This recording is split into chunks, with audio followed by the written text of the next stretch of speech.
El positivismo es una corriente filosófica que afirma que todo conocimiento deriva de alguna manera de la experiencia, la cual se puede respaldar por medio del método científico. Por tanto, rechaza a cualquier conocimiento previo a la experiencia. El término positivismo surgió en Francia a mediados del siglo XIX. El primero en hacer mención del positivismo fue el filósofo francés Saint-Simon, precursor de la filosofía social. No obstante, fue el sociólogo y filosófico francés Auguste Comte quien popularizó dicha corriente filosófica junto con el filósofo y político británico John Stuart Mill. Tanto Comte como Mill se basaban en la idea de que todo conocimiento o actividad filosófica o científica debería partir de hechos reales y posibles de comprobar a través del método científico, por lo que rechazaban cualquier tipo de conocimiento previo a la experiencia. Dentro de lo que es la filosofía positivista. El positivismo fue una de las importantes corrientes filosóficas difundidas en Europa a fines del siglo XIX e inicios del siglo XX. Obtuvo protagonismo en el denominado debate epistemológico, sostenido entonces entre los representantes de las ciencias naturales y los de la ciencia del espíritu. Sostenido pues, entre otras cosas, que el último auténtico conocimiento o saber es el científico y obtuvo sus fundamentos de la visión del mundo de Galileo y de la ciencia nueva y del racionalismo cartesiano.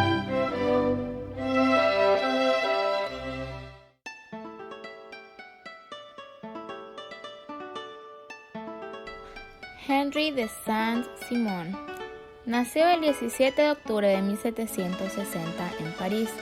Siendo apenas un niño, se traslada a Estados Unidos para luchar en la Guerra de la Independencia estadounidense.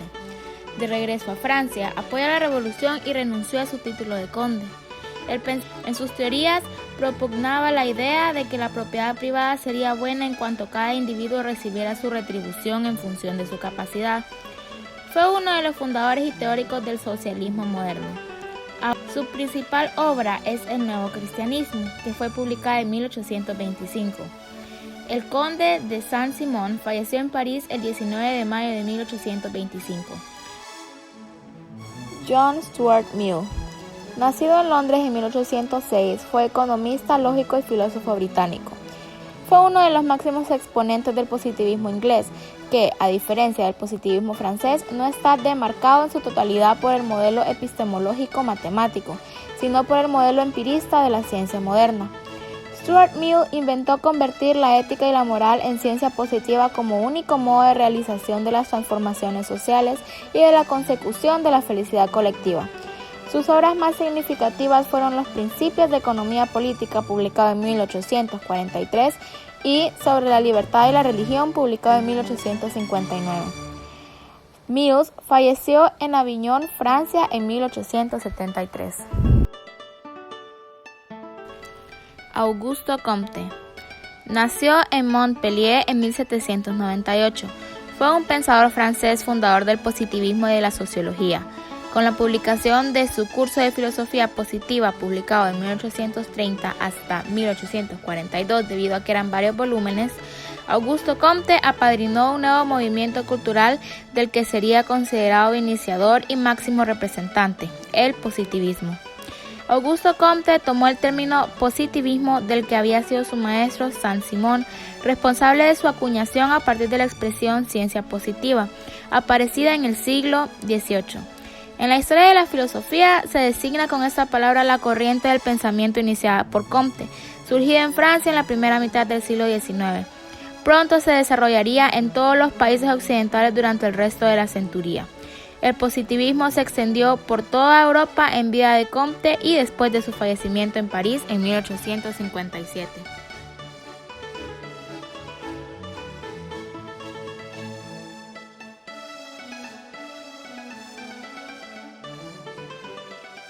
Comte fue un sociólogo francés que nació en 1798 y murió en 1857. Su filosofía lo ha llevado a ser considerado el creador del positivismo y de la sociología. Comte planteó 3 estados de su filosofía positivista, los cuales pasan al conocimiento humano. El primero, un estado teológico en el cual el hombre se explica los fenómenos de su entorno mediante seres sobrenaturales. Segundo, el estado metafísico, en el cual la razón sustituye a la fantasía. Y el tercero, conocido también como el estado positivo, se basa en el logro del conocimiento de la razón aplicada. Las ciencias.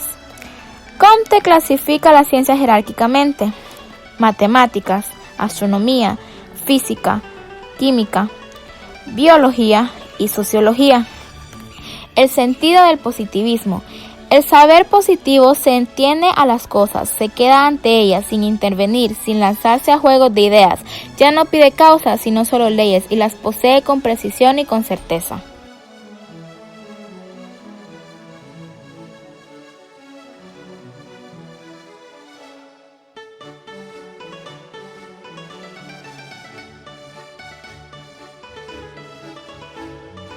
Método científico. El método científico es una metodología para obtener nuevos conocimientos que ha caracterizado históricamente a la ciencia y que consiste en la observación sistemática, medición, experimentación, la formulación, análisis y modificación de hipótesis. Las reglas y principios del método científico buscan minimizar la influencia de la subjetividad del científico en su trabajo, lo cual refuerza la validez de los resultados y por ende del conocimiento obtenido. Teoría evolucionista. Esta versión del positivismo, también británica, se propone tomar la evolución como fundamento. Viene a ser más o menos paralela al evolucionismo en biología de Darwin y se podría considerar como su base teórica. Teoría de Charles Darwin. Charles Darwin era un naturalista británico que propuso la teoría de la evolución biológica por selección natural. Explica mediante la selección natural el origen de las especies, sus cambios y su preservación a través del tiempo, el desarrollo de las características adaptativas para mantener y sobrevivir en el ambiente, a pesar de las inclemencias de los diversos climas. Teoría de Lamarck. La teoría de Lamarck es la primera teoría de la evolución biológica, adelantándose en 50 años a la formulación de Darwin de la selección natural en su libro El origen de las especies. Lamarck, en su teoría, propuso que la vida evolucionaba por tanteos y sucesivamente, que a medida que los individuos de una de nuestras especies cambian de situación, de clima, de manera de ser o de hábito, reciben por ello las influencias que cambian poco a poco la consistencia y las proporciones de sus partes, de su forma, sus facultades y hasta su misma organización.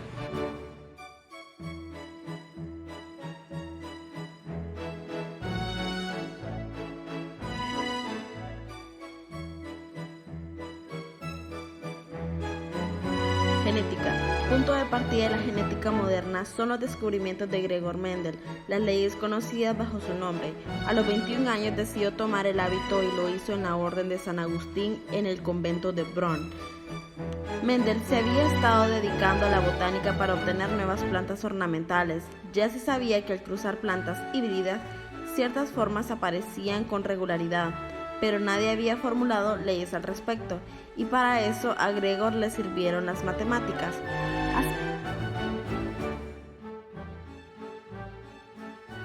Primera ley de Mendel.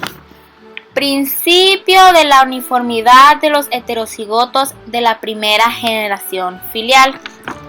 Esta ley nos viene a decir que si cruzamos dos razas puras homocigóticas, es decir, que tengan dos alelos dominantes o dos alelos recesivos para formar un determinado carácter, por ejemplo, en el caso del color de los guisantes como carácter y en nuestro ejemplo el alelo verde como dominante y el alelo amarillo como recesivo, obtendremos descendientes o hijos que serán todos iguales entre sí, tanto fenotípica como genotípicamente, e iguales exactamente al guisante progenitor que presenta el alelo dominante independientemente de la dirección del cruzamiento. Por tanto, obtendremos siempre el guisante con el mismo genotipo, alelo dominante y alelo recesivo, y que tienen el genotipo de la raza para dominante en nuestro caso, del cual hemos estado hablando, el guisante verde. Segunda ley de Mendel. Ley de la segregación de los caracteres en la segunda generación filial. Esta ley nos viene a decir que durante la formación de los gametos, cada alelo de un par se separa del otro miembro para determinar la formación genética del gameto hijo. Es decir, que al cruzar dos guisantes verdes heterocigóticos, recordemos, estos son aquellos que presentan un alelo dominante y otro receptivo, los alelos se combinarán aleatoriamente para formar guisantes verdes o amarillos, en una proporción 4 de color verde y un cuarto de color amarillo, pero además obtendremos 2 guisantes heterocigóticos y 2 homocigóticos.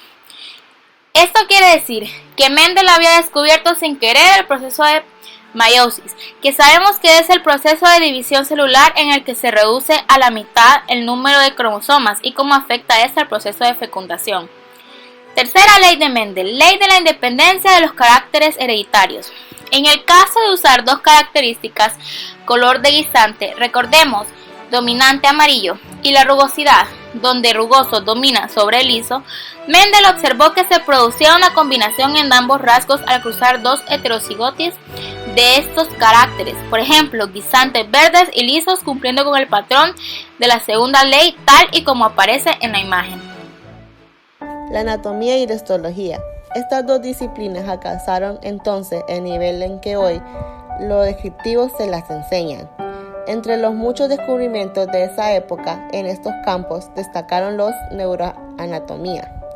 En el centro del lenguaje, el vasículo rugoespinal, el haz espinocerebroso, el espino talámico, las radiaciones, los nódulos y la degeneración. Los dos grandes histólogos de la época fueron Jacob Helen de 1809 a 1885 y Albert von Collier de 1817 a 1905. Helen, recordando por el haz de los túbulos renales, fue el microscopista sin igual de su época. Albert hizo importantes contribuciones en histología, en la musculatura y el sistema nervioso.